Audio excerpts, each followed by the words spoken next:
We're continuing our discussion of American Romanticism, this time through the lens of the Transcendental movement.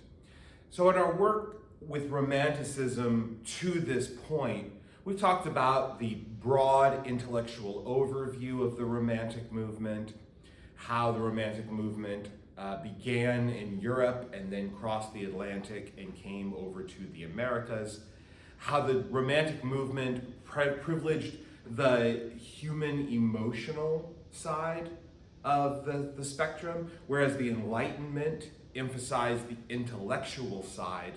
The Romantic movement instead invested itself into the emotional or spiritual or creative or intuitive side of the human experience. That exploration of the human mind, though, is not just focused on the inherent goodness or the some positive output of creativity or intuition. It's also included an exploration of the darker psychological themes associated with either too much reliance on human intellect and reason, or the darker psychological aspects that come with what happens when the mind itself seems to come unhinged.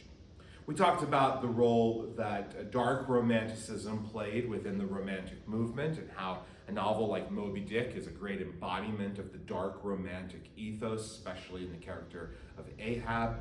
And we also took a look at the role of Gothic literature within the darker side of the Romantic movement. And we explored works from Nathaniel Hawthorne and Edgar Allan Poe as exemplars of the Gothic tradition. Our move into the Transcendental, though, is sort of on the far side to the positive end of the spectrum when we're talking about the Romantic movement. If the Gothic is all the way to the dark and the negative, Transcendentalism is all the way to the light and the positive. There are two authors who are primarily associated with Transcendentalism in American literature courses. They are Ralph Waldo Emerson and Henry David Thoreau.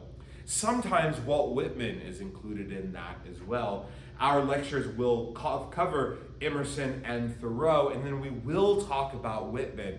But I want to focus more on Whitman as an influential figure in American poetry, not necessarily as an exemplar of the Transcendentalist movement. But it's not incorrect to include him in that grouping because a lot of the ideas and themes that he brings into play in his poem, A Song of Myself, which will be the text of Whitman's that we're studying this week, is nevertheless connects to Transcendentalism. So let's talk about Transcendentalism, the longest word that you're probably going to come across in a course like this. Let's talk about the key ideas that are associated with Transcendentalism and really where it comes from. Transcendentalism is sometimes thought of as America's intellectual declaration of independence, whereas the Declaration itself is a sort of break in terms of government and civic policy and the relationship between the American colonies and the British monarchy.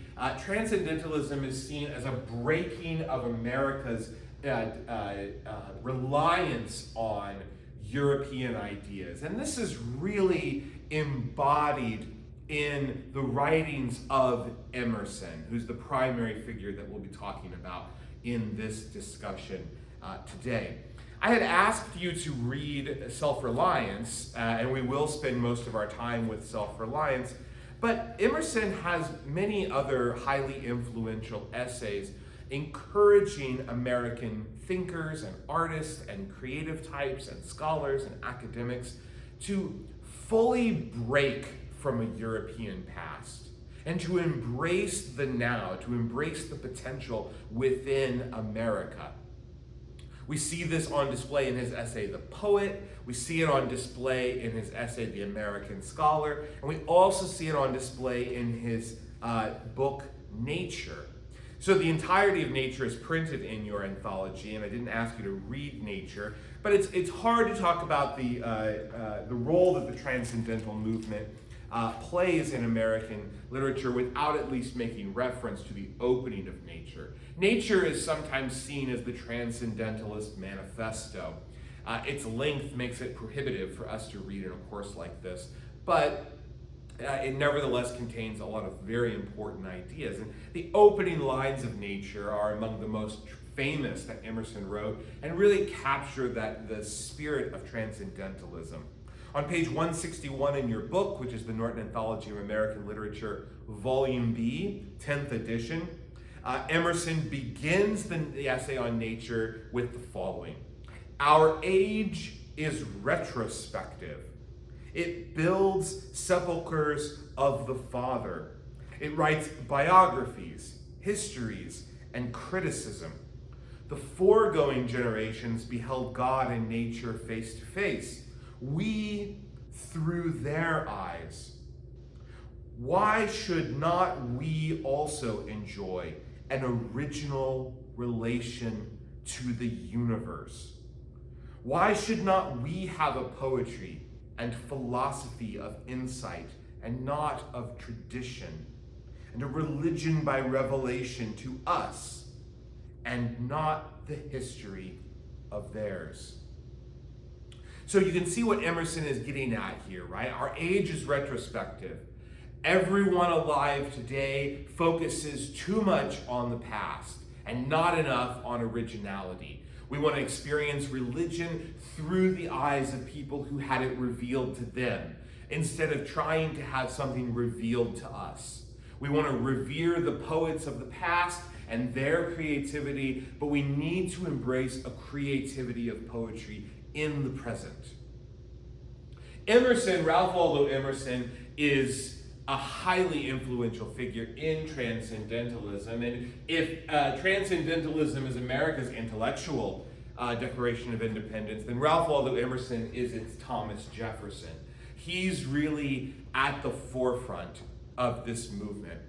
Most scholars of American history will tell you that Emerson is probably the most influential figure in the 19th century in American literature. Not necessarily because he was the best writer, and not because he was the most widely read writer, and not because he was the most famous writer, but simply because he had such a gigantic influence on so many thinkers and writers through the work that he did. Through his shepherding of the transcendental movement and essays and writings like Nature and Self-Reliance and the American Scholar and the Divinity School Address and the Poet and Experience and so forth. Emerson is an intellectual titan in this way. And were it not for Emerson, we would not have Thoreau and his cabin at Walden Pond. We would not have Walt Whitman. Walt Whitman, who, along with Emily Dickinson, probably did more to transform American poetry in the 19th century than any other person. Whitman may have an edge on Dickinson just because Whitman pursued publication so aggressively and Dickinson did not. But Whitman famously described his experience with Emerson as something like, I was simmering, and Emerson brought me to a boil. Right? Imagine if that's true, that Emerson was the source of inspiration that really brought Whitman into the fore, and we think about Whitman as maybe the most transformative of the American poets, then that means Emerson is directly linked to that transformation of poetry. He may not have been the poet himself, but his ideas helped make the transformation possible. So what are we talking about furthermore when we think about the specifics of Transcendentalism? Well, one important piece of information related to Transcendentalism is its influence from Unitarianism. Unitarianism is a branch of Christianity, and in so many ways it is the opposite of the Puritan Calvinist religious philosophy. So we talked about the ideas built into Calvinism that the Puritans embodied, this idea of original sin, the idea of the elect, the idea of punishment and trial and tribulation, the idea of you have to be of the utmost faithful and religiously pure and perfect, otherwise you'll suffer an eternity in fire and brimstone. The Puritan ideas as captured by Bradford and Winthrop, and then later by a writer like Edwards, really give you that Calvinist aesthetic. But the Unitarians are essentially on the opposite end of the Christian spectrum. And Emerson himself began his career as a Unitarian minister. So it makes sense that Transcendentalism would be highly impacted by Unitarianism. When we talk about Unitarianism, what we're really talking about in terms of its philosophy is the following. Unitarians believe, first of all, in a unity, whereas most Christian denominations have a valuation of the Trinity. So the Trinity being God the Father, God the Son, God the Holy Ghost.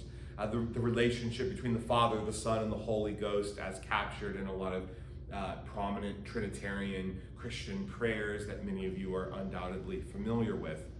Unitarians think about a unity of God, and they tend to, in their study and in their religious worship, play down the divinity aspect of Jesus of Nazareth. They hold him as a very important prophet figure and a man who lived a good, pure life, a life that people should strive to emulate. But they play down the divine aspects of Jesus. Unitarians believe that a just and a merciful God would never create human life that was predestined to suffer. A just and merciful God would never create human beings on the idea that if they were not perfect, religiously perfect, that they would suffer an eternity in hell. That seems incompatible with justice and mercy. And so they value instead the just and the merciful aspects of God. Unitarians reject the doctrine of original sin.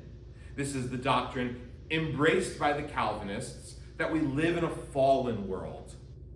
That because of the actions that Adam and Eve performed in the Garden of Eden, the disobedience to the directions of God, that all of humankind bears the weight of that original sin.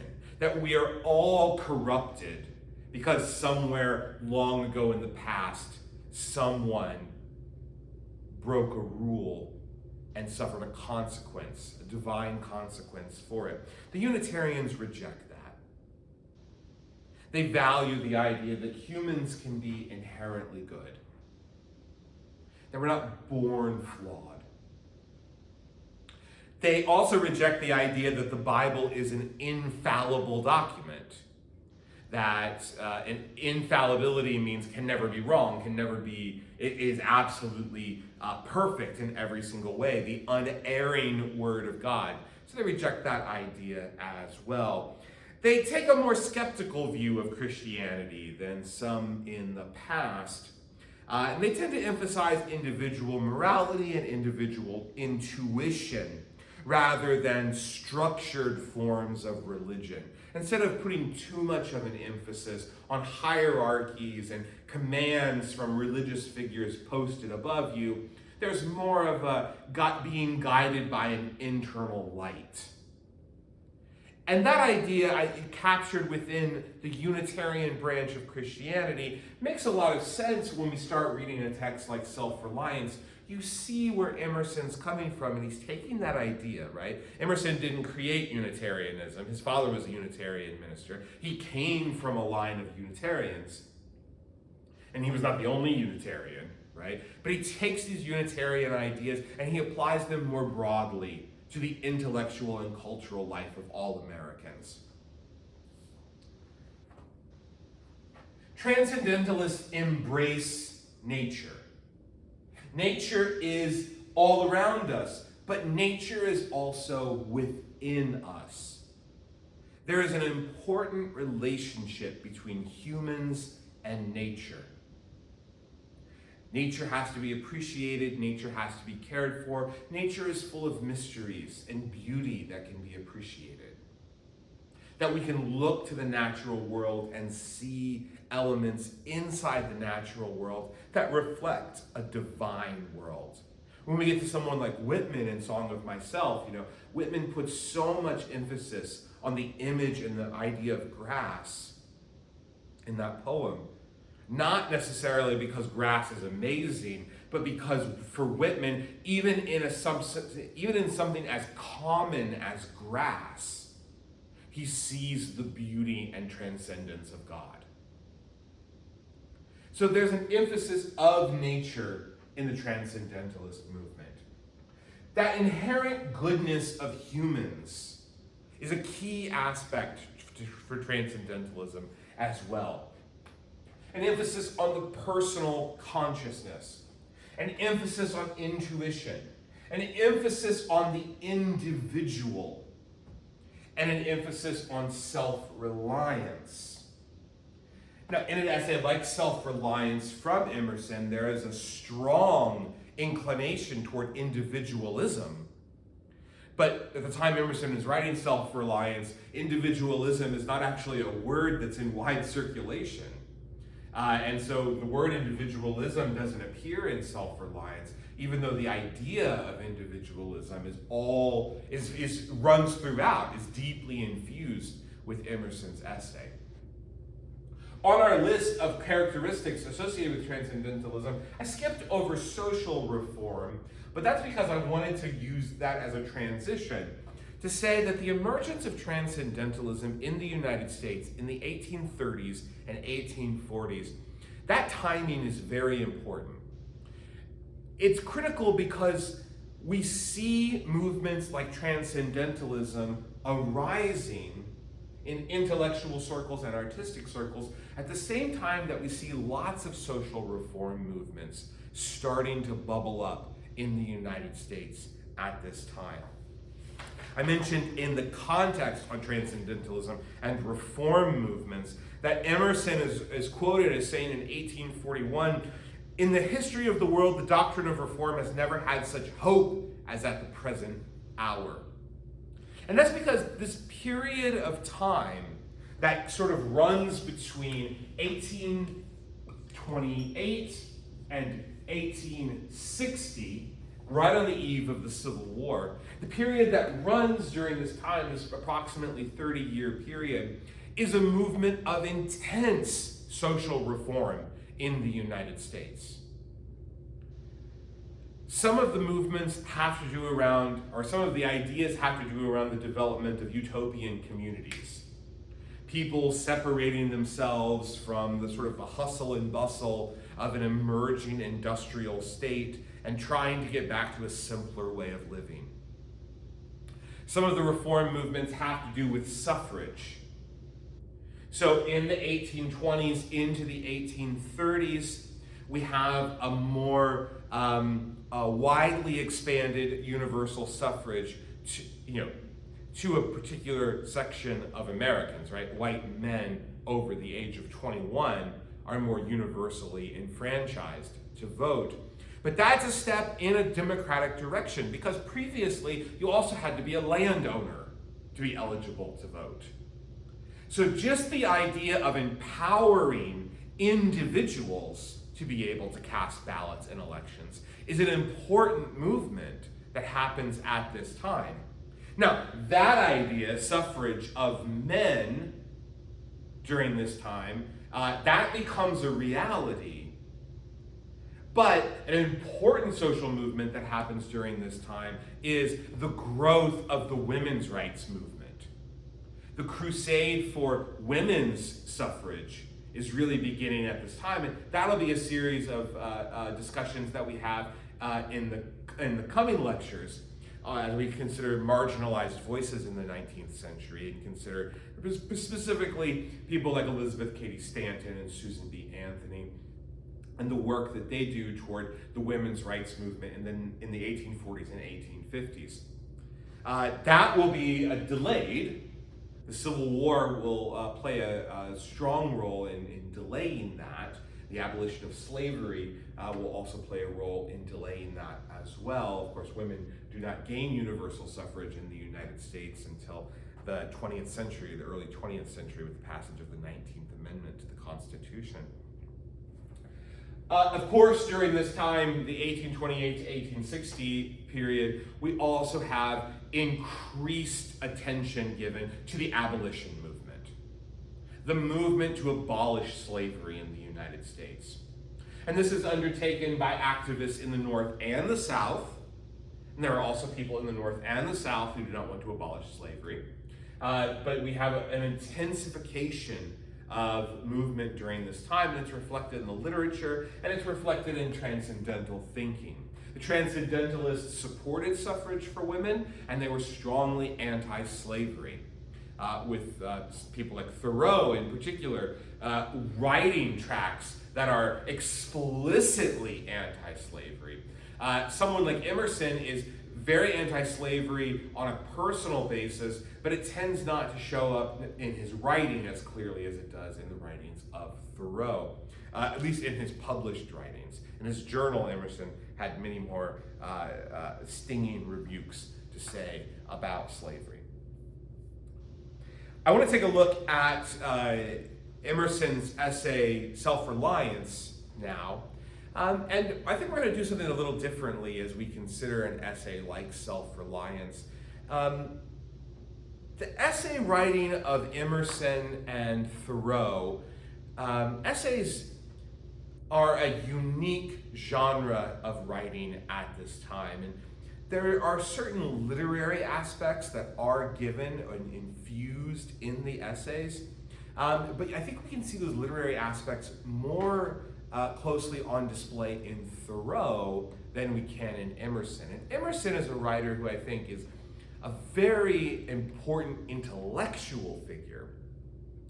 And therefore, he's one of these writers who is perhaps appreciated for the contribution that he gives to the stream of intellectualism at the time, as opposed to a writer who might be analyzed closely for being a highly literary writer or a prose stylist.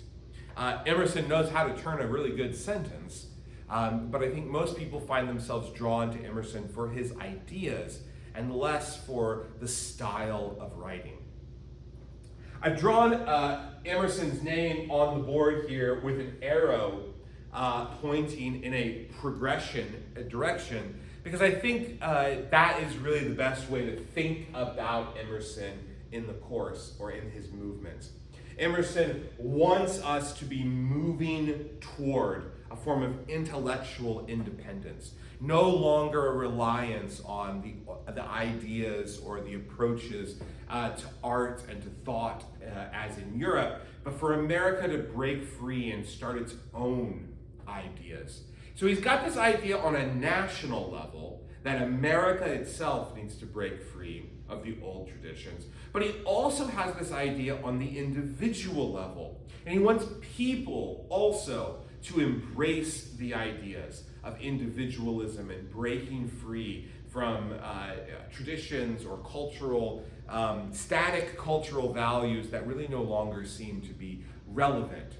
The idea of individualism, as I said, is prominent in his essay Self-Reliance, but the word itself doesn't appear in the essay.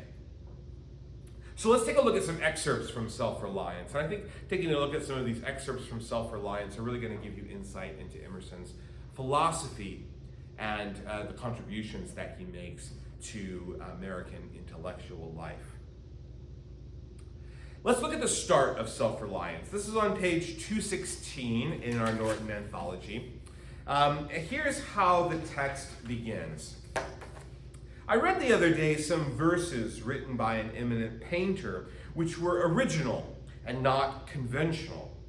Always the soul hears an admonition in such lines. Let the subject be what it may. The sentiment they instill in us is of more value than any thought they may contain. To believe your own thought, to believe that what is true for you in your private heart is true for all men, that is genius. Speak your latent conviction, and it shall be the universal sense. For always the inmost becomes the outmost, and our first thought is rendered back to us by the trumpets of the last judgment.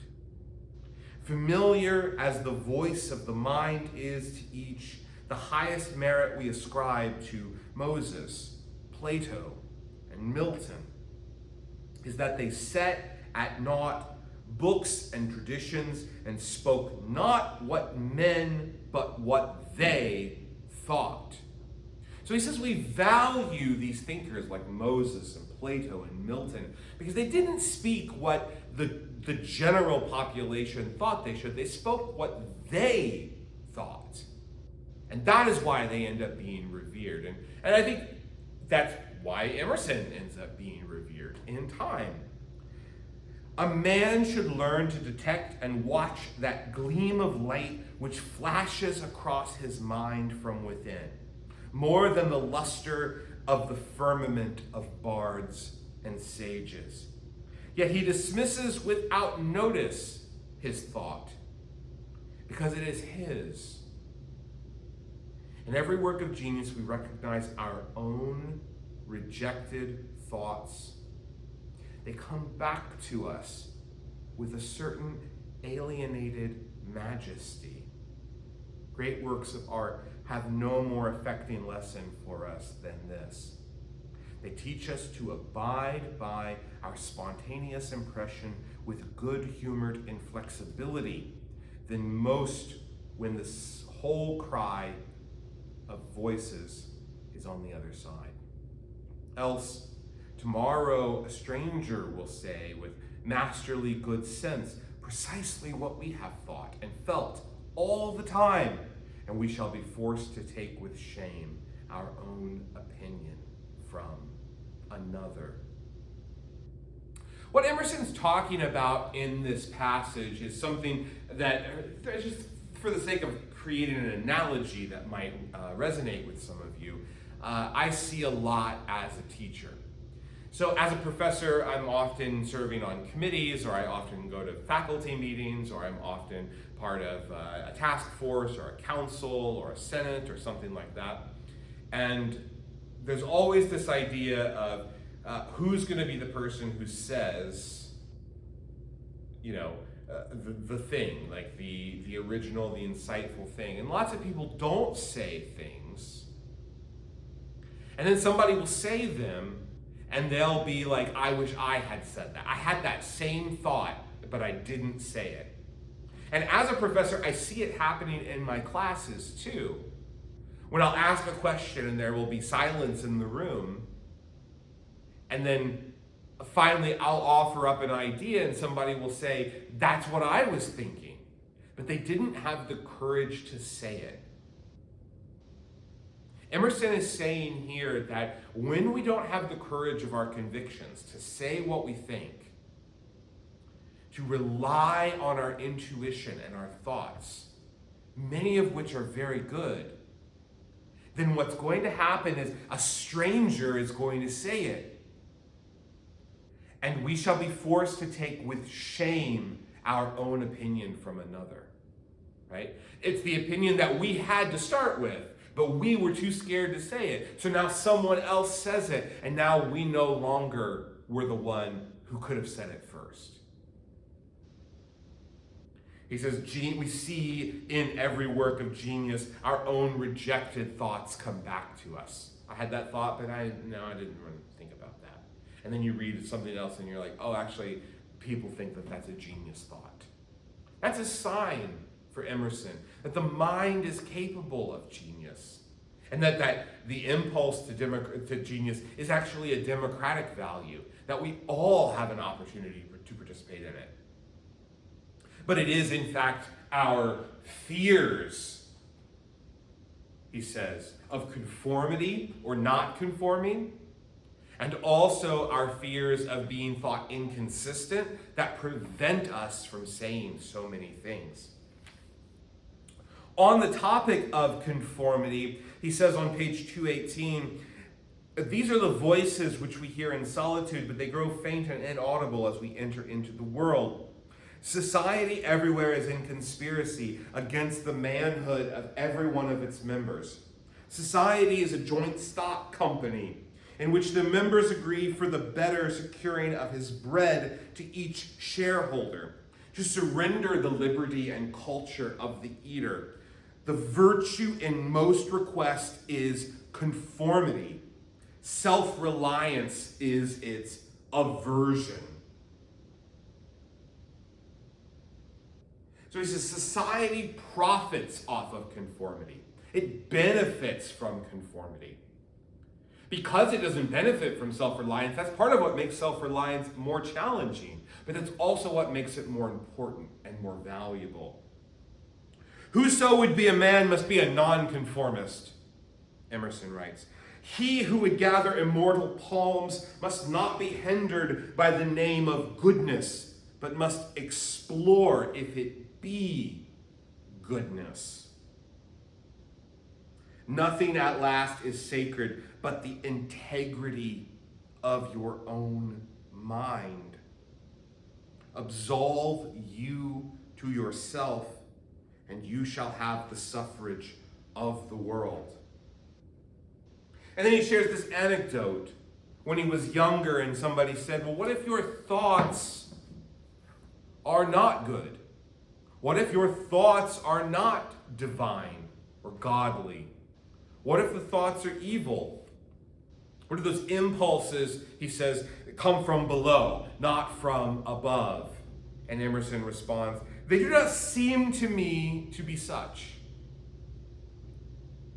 But if I am the devil's child, then I will live then from the devil.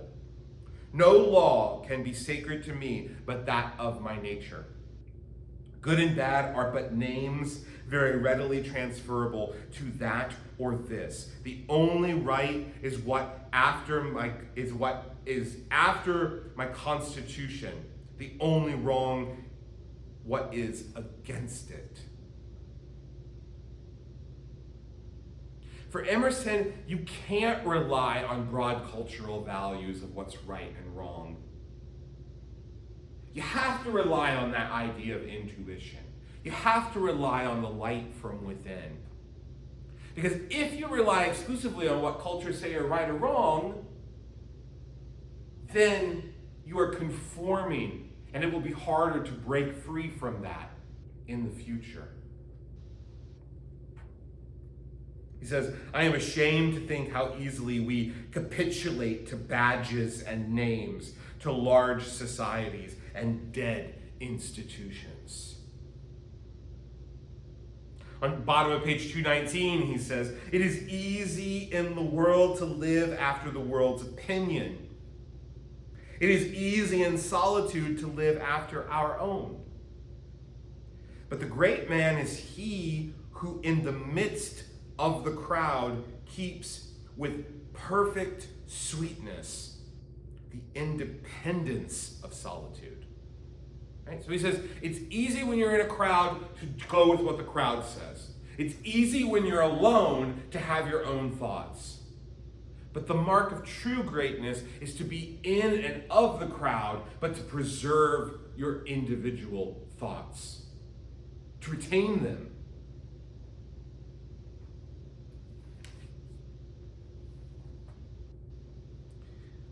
He reflects on page 221 in probably the most famous passage of Self-Reliance, maybe the most famous passage Emerson wrote, but he reflects on 221 of the idea of consistency.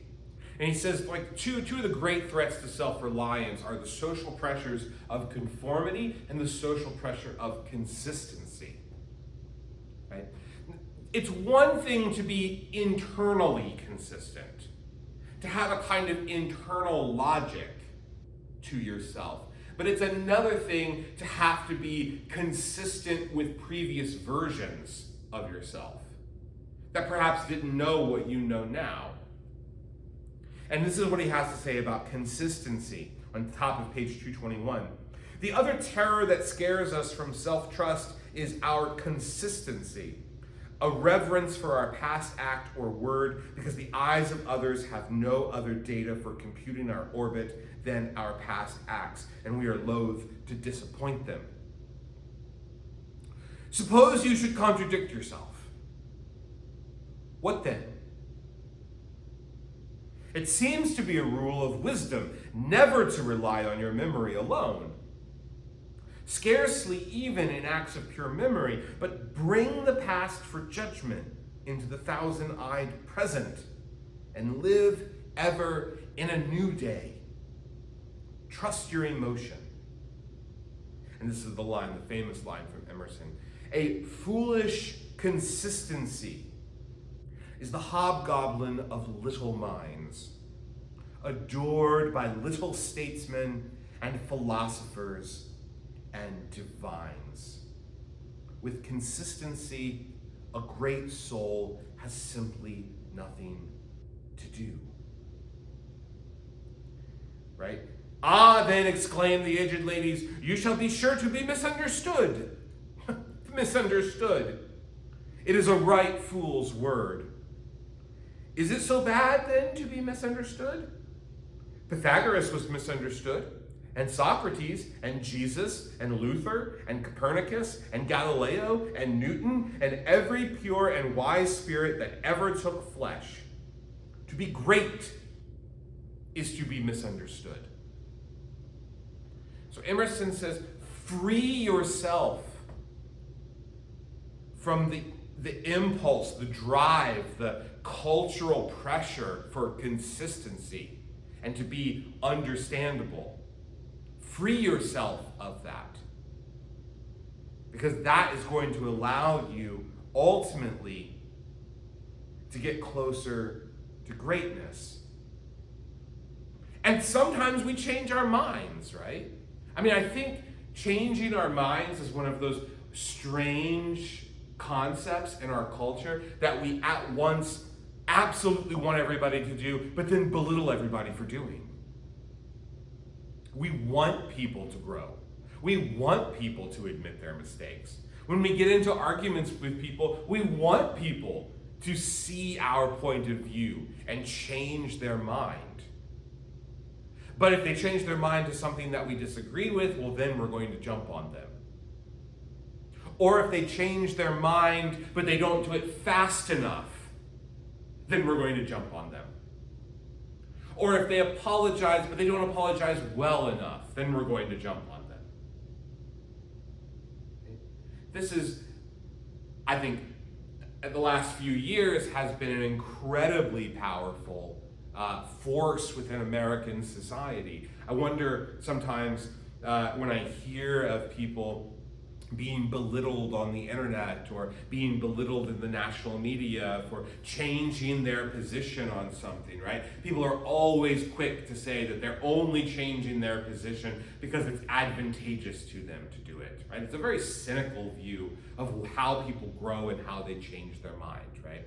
If I were to say, let's say there was an author who held some very abhorrent views on some sort of social issue, and that author sort of doubled down and doubled down and doubled down, and then eventually she changed her mind and recanted the negative views that she once held. I wonder if the people who were so angry over those negative views would actually believe her, or whether they would attribute it to some sort of self-preservation, or whether they would attribute it to some profit-seeking motive as opposed to learning and growing. And so changing our minds is one of those things that we both value and want and ask for, and sometimes even demand of people, but then on the other hand, we belittle people for it. Emerson's point is simply being consistent for the sake of being consistent is the hobgoblin of a little mind. right? The big mind doesn't worry about it. The big mind is ready to grow. The big mind doesn't have the hang-ups, right? And he says it's adored by little statesmen and philosophers, right? The people whose names are not even worth mentioning because they haven't done anything of value, right? That might be kind of the interesting literary device that Emerson's taking in this passage if we wanted to do a close reading of this particular paragraph, right? Notice how it opens with adored by little statesmen and philosophers and divines, people who don't merit being named. But then at the end of the paragraph, when he talks about those who are misunderstood, he names people: Pythagoras and Socrates and Jesus and Luther and Copernicus and Galileo and Newton, right? These are not little philosophers and divines. These are people of importance, people who understood that it was okay to be misunderstood, or at least there was a value to it.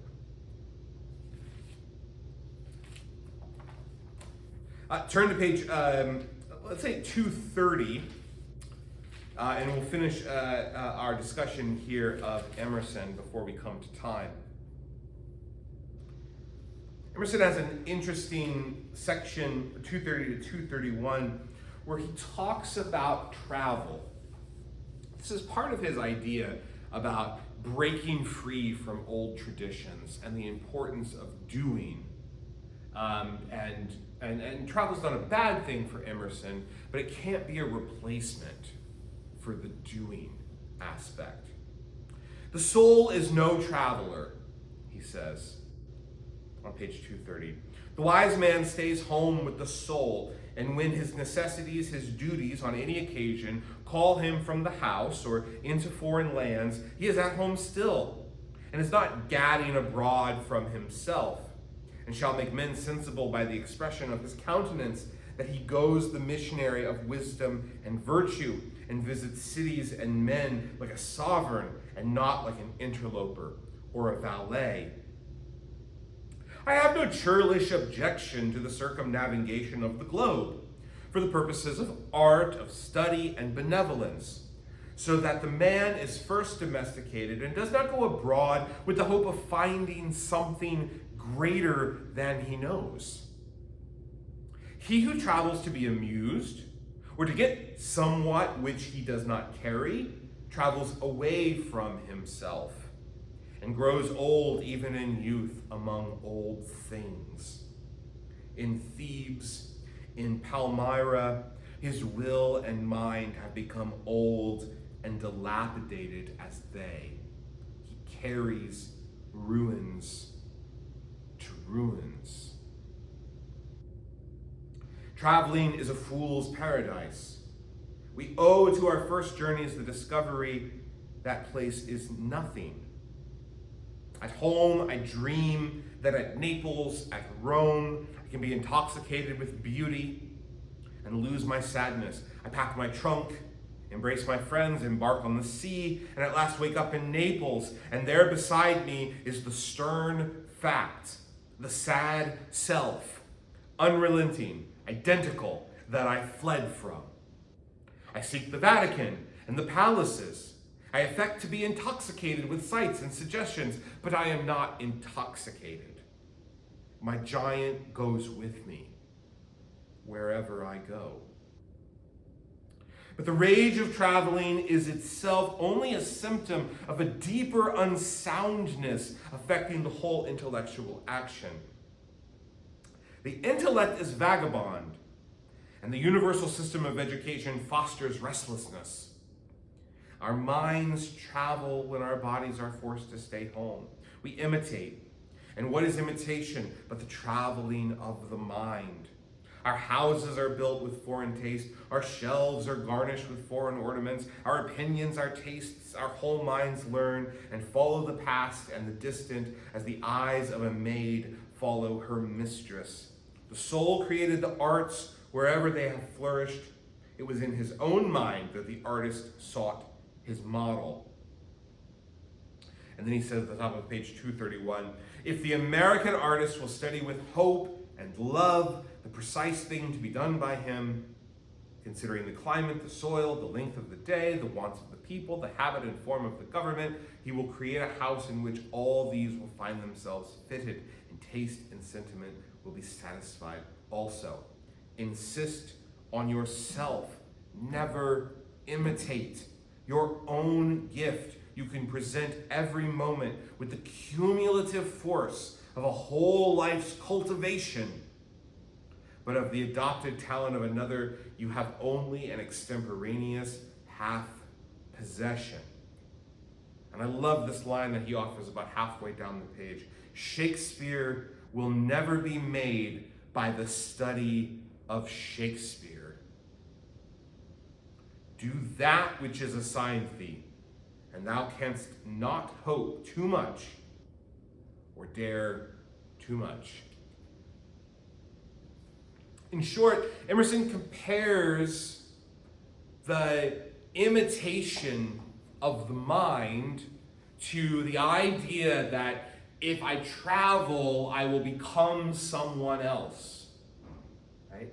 And he says, when you travel, you can go and you can see magnificent things and you can become incredibly enriched, but you bring yourself with you. You can't escape from yourself.